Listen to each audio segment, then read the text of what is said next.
70-80 ہزار کی لیڈ سے جیت رہے تھے.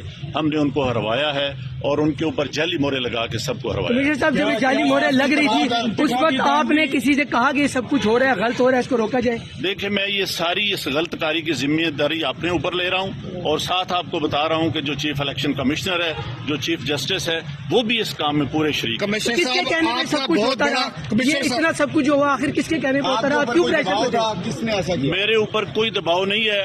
میرے باپ دادا بھی انگریزوں کے خلاف اور سکھوں کے خلاف جنگیں کرتے رہے ہیں، لڑتے رہے ہیں یہ ملک بنانے کے لیے. اب میں اس ملک کو توڑنے کا حصہ نہیں بن سکتا. کمشنر صاحب آپ نے راولپنڈی کی بہت بڑی خدمت کی ہے، آپ نے بڑے بڑے میگا پروجیکٹ میں 24 گھنٹے کام کیا ہے. یہ بتائیے گا کہ آپ کو کمشنر چیف الیکشن کمیشن دباؤ میں لا رہا تھا کہ یہ کریں سارے کام، لوگ جیتوں کو آپ نے ہرایا، آپ کو نیند کیسے آتی رہی؟ کس طرح آپ کا ضمیر جاگ گیا؟ دیکھیں میں نے راولپنڈی کے لیے 16 گھنٹے کام کیا ہے. میں نے یہاں رنگ روڈ بنایا ہے، ددوچا ڈیم بنایا ہے، ہولی فیملی ہاسپٹل بنایا ہے، جم خانہ بنایا ہے. میں نے لاری اڈے بنائے ہیں، مزدوروں کے لیے سینٹر بنائے ہیں، منشیات کے اڈے سینٹر بنائے ہیں.